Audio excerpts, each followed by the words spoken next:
time relearning. It's more re-emphasizing and reinstalling what we've done, and really, I want to see our leadership, the guys that have done it before. I want to see them take the next step. Where it's it's not like 51st dates. It's, hey, this is what we did day one of spring ball last year. Here we go. You know what I mean? This is what we emphasized at the end of last season. We're not having to re-hammer that home. You know what I'm saying? So it's just the reinforcement of the standards and the values that we've that we laid the foundation for, and we showed at times last year. But I just really want to see more consistency, and I really want to see more just execution of our defense on a consistent basis. Definitely. You mentioned earlier a guy like Cole Martin. What does he bring immediately to the game? Well, he just brings a bigger presence at nickel. I mean, he's about 15 pounds heavier than the guy that we played, most of the time last year. He has a great football pedigree, but I'm just excited to see him grow on our defense, and he really is. I mean, it's funny, Coach Dillingham and I were talking about it yesterday. Like, you don't really recruit nickels.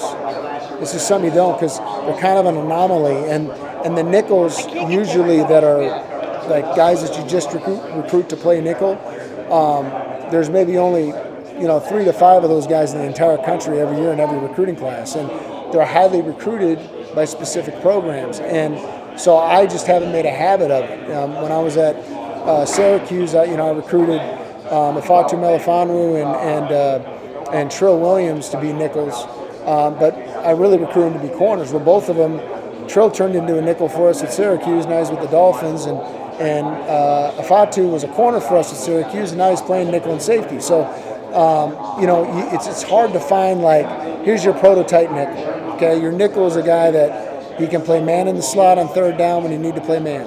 He's big enough that he can get a good reroute, he can play his own. He has great short area quickness where he can tackle out in space. So if you get too big and too long, you're not a great spatial tackler. If you get too big and too long, you may not be a great level 1, level 2 man route guy. You know what I mean? So, he's one of those anomalies. He really is. He's kind of a rare breed. So he really is. He is a unicorn at nickel. So we're fortunate to have him. I'm excited to see his growth. Earlier you mentioned or were asked about some of the younger guys, Tony Kuba, Chris Johnson. For those guys, and I guess some of the other young guys with their very first spring ball at this level, what's the most important part for them to really kind of get through these next 4 weeks? Man, just follow the leader. I mean, for those young guys, they got a couple great examples in Ed Woods and Keith Abney.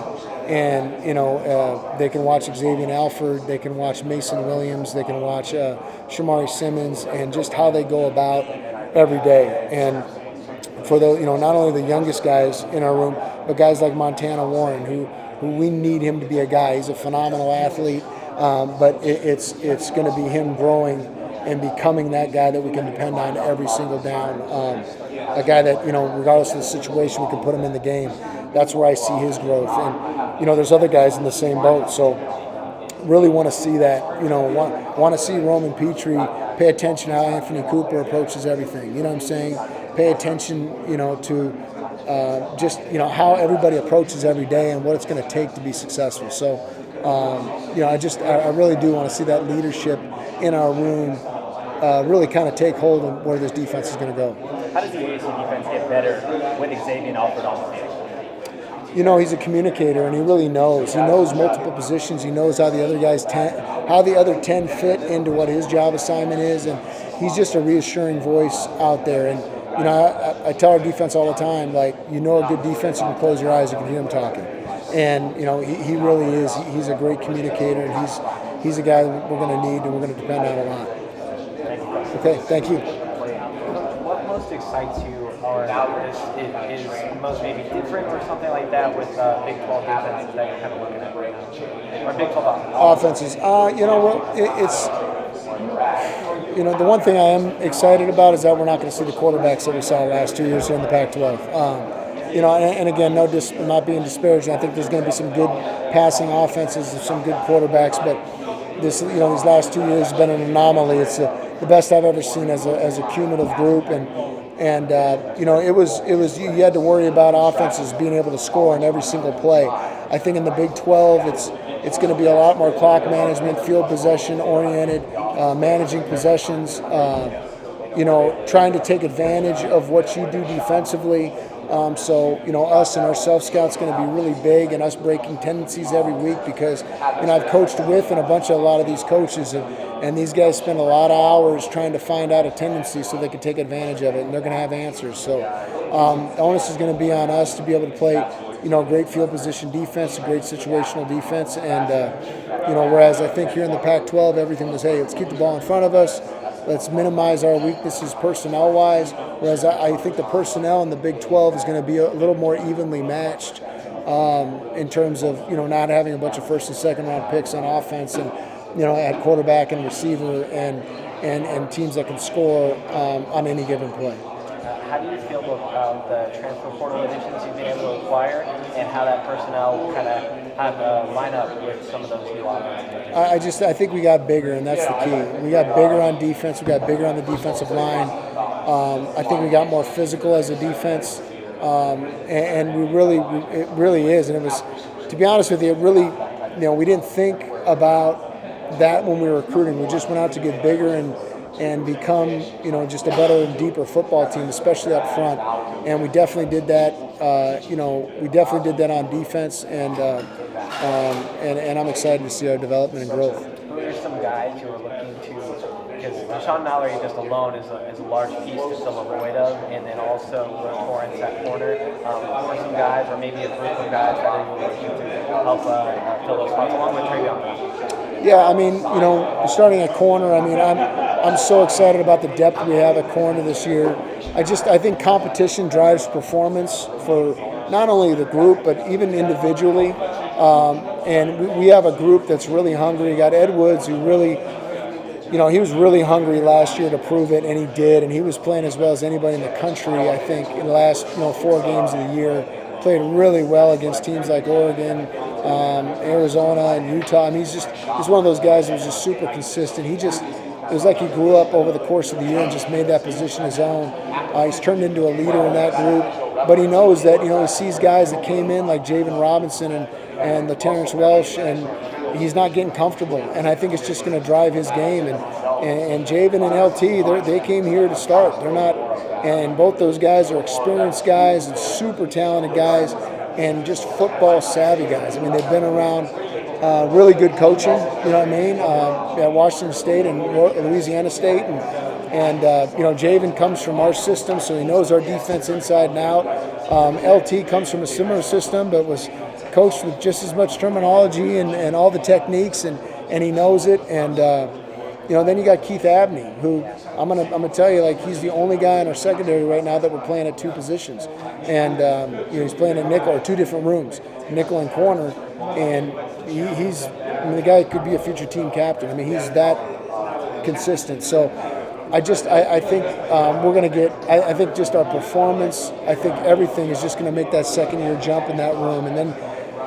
Talking about just some of the guys that we brought in, and linebackers, Zyrus Vizzo oh man, I'm just spacing names right now. No, linebacker. Yeah, okay, linebacker. Jordan Crook and oh my gosh, New Mexico State. Oh, Keyshawn Elliott. I'm sorry. So he doesn't say anything. I barely ever talk to him. Yeah, no, he's a great kid. He's a great kid. He's a great player, great long athlete. But we bring those 3 guys in who played a lot of football, and I think between all 3 of them, they had something like 220 tackles last year for that. So they played a lot of football, and then you add guys like Tate and Caleb to that group, and a talented guy like Kavion and crew who haven't done it yet, but have that kind of ability. You just got, like I said, it's just the competition is going to drive performance, and up front you got Jacob Kangaika, and you got JP Dieter, you got Watley from Cincinnati, and you bring in Roman Petrie, and your defensive line looks a lot different. And then you add guys like CJ Fight and Tristan Monday, and you just got a lot more size and athleticism on the defensive line. So And I haven't even talked about Anthony Cooper, a guy that can play inside, outside. He's played a ton of football for us, and he's a leader in that group. And that's the big thing. Like, it's just we're a bigger football team. We're deeper. We got a lot of experience, coming from within, but also coming from without. And guys that came from other programs were, they were coached up, and they know what the process is supposed to look like. And we did our homework with these guys. We got a high character group, and I think we got a hungry group. Coach, you talk about Keith Abney possibly being able to play in the nickel. Also, Cole Martin kind of excels in that position. What does that battle look like in terms of that having a guard slot receivers in the Big 12? Yeah, well, Mason Williams too. I mean, it's a three horse race there.